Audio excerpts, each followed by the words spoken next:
Assalamualaikum warahmatullahi wabarakatuh. Izin memperkenalkan diri, nama Taruna Muhammad Taufik Anwar dari program studi D3 Pertolongan Kecelakaan Penerbangan Angkatan 14 Charlie. Di dalam bandar udara terdapat suatu dokumen, yaitu dokumen mengenai penanggulangan keadaan darurat atau disebut juga dengan Airport Emergency Plan Document. Airport Emergency Plan Document ini wajib dimiliki oleh suatu bandar udara. Nah, kali ini saya akan membahas mengenai penerapan Airport Emergency Plan Document. Berikut penjelasannya. Airport Emergency Plan Document adalah dokumen yang berisi koordinasi, komando, dan komunikasi antara unit atau instansi untuk penanggulangan keadaan darurat yang terjadi di bandar udara dan sekitarnya, sampai radius lebih atau kurang 8 km dari titik referensi bandar udara, serta menyelamatkan jiwa dan harta dari kejadian, kecelakaan, atau kebakaran fasilitas di bandar udara yang telah disahkan oleh Direktur Jenderal Perhubungan Udara. Landasan hukum. Berdasarkan Peraturan Direktur Jenderal Perhubungan Udara Nomor KP 479 Tahun 2015 tentang petunjuk dan tata cara peraturan keselamatan penerbangan sipil Bagian 13910 Rencana Penanggulangan Keadaan Darurat Bandar Udara dan International Civil Aviation Organization Annex 14 Volume 1 Aerodrome dan dokumen 9137 AN atau 898 47 Airport Emergency Plan bahwa bandar udara wajib menyusun dan memiliki dokumen rencana penanggulangan keadaan darurat. Airport Emergency Committee. Nah, di dalam Airport Emergency Plan itu sendiri terdapat suatu komite atau yang dikenal dengan Airport Emergency Committee yang merupakan komite yang dibentuk dari perwakilan masing-masing instansi atau unit kerja di bandar udara maupun di sekitarnya yang terkait dengan penanggulangan keadaan darurat seperti unit-unit di dalam bandar udara, yaitu unit AFSEC, KPPK, ATC, dan lain-lain. Kemudian instansi di sekitar bandar udara seperti kepolisian, TNI, Basarnas, Damkar Kota, Rumah Sakit, Palang Merah Indonesia, dan lain-lain. Maksud dan tujuan. Pertama, untuk meminimalisir korban jiwa dan harta benda. Kedua, mempertahankan operasi penerbangan di bandar udara. Ketiga, mengkoordinasi instansi yang tergabung dalam anggota Komite Penanggulangan Keadaan Darurat di bandar udara. Berikut adalah jenis-jenis keadaan darurat di dalam penerbangan.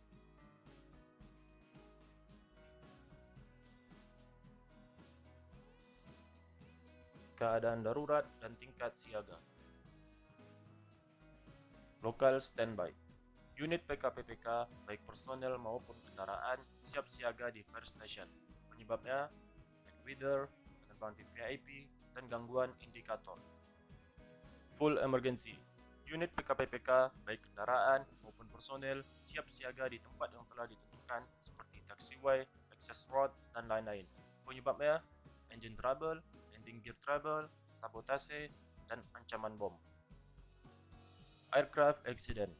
Unit PKPPK langsung menuju lokasi kecelakaan pesawat udara dan melakukan operasi pemadaman dan pertolongan.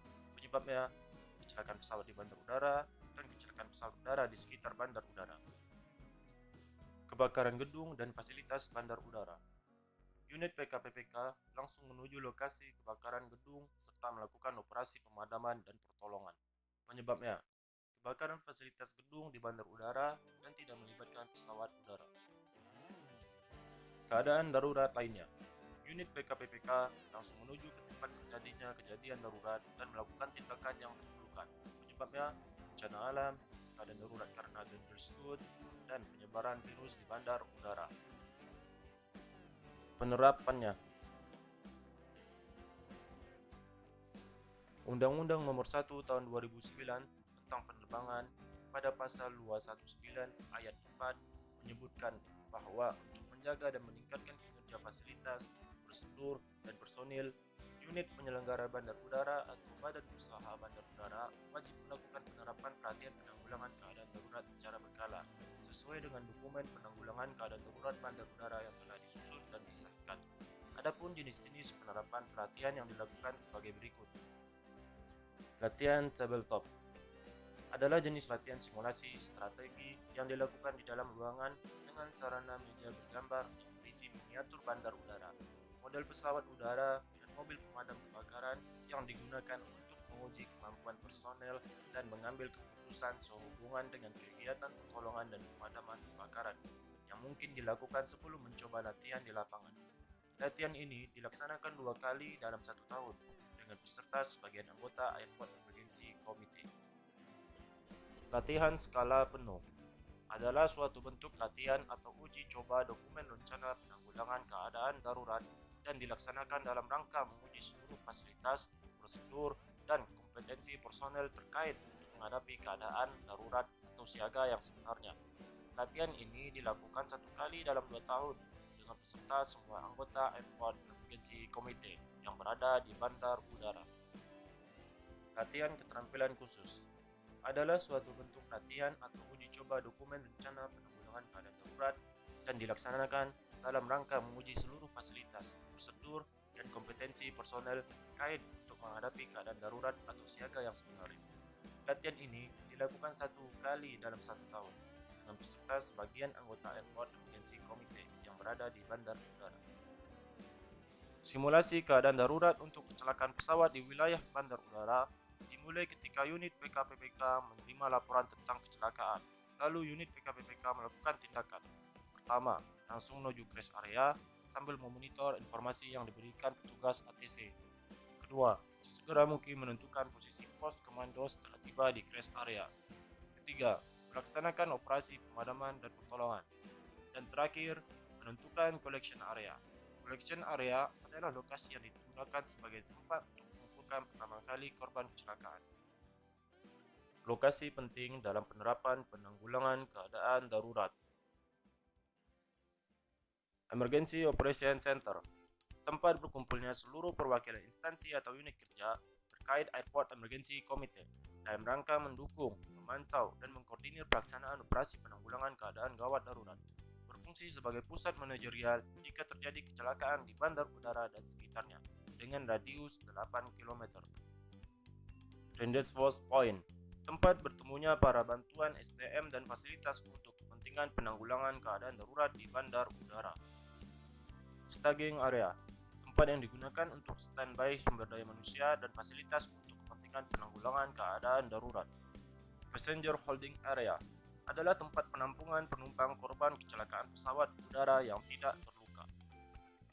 Crew Reception Area adalah tempat penampungan awak pesawat udara yang mengalami keadaan darurat.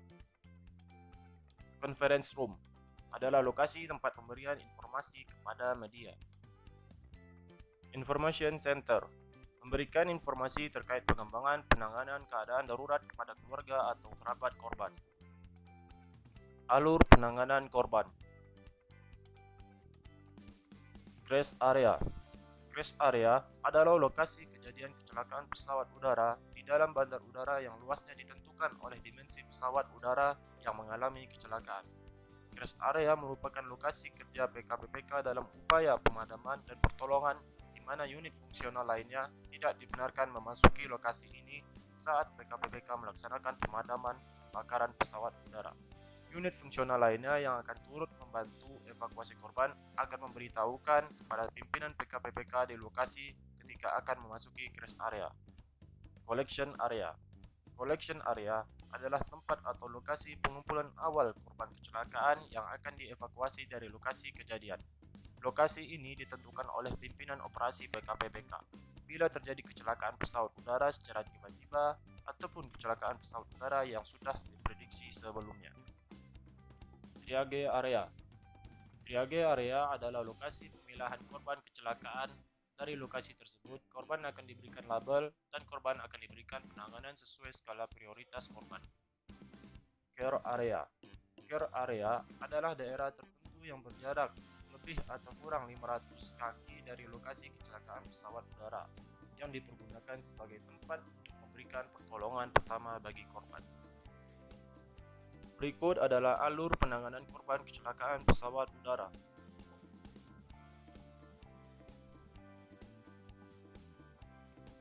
Tindakan setelah kejadian. Pertama, pemindahan pesawat udara yang rusak. Dilakukan apabila pesawat udara yang rusak mengganggu operasi bandar udara. Kemudian, dilakukan setelah penyelidikan oleh Komite Nasional Keselamatan Transportasi atau KNKT, dan seluruh beban biaya ditanggung oleh pihak Airlines. Dan terakhir, evaluasi. Badan Usaha Bandar Udara akan mengundang seluruh airport emergency komite mengenai hambatan saat kejadian, lalu mengevaluasi atau mengamandemen dokumen airport emergency plan apabila terjadi ketidaksesuaian saat kejadian. Sekian video dari saya, semoga bermanfaat. Assalamualaikum warahmatullahi wabarakatuh.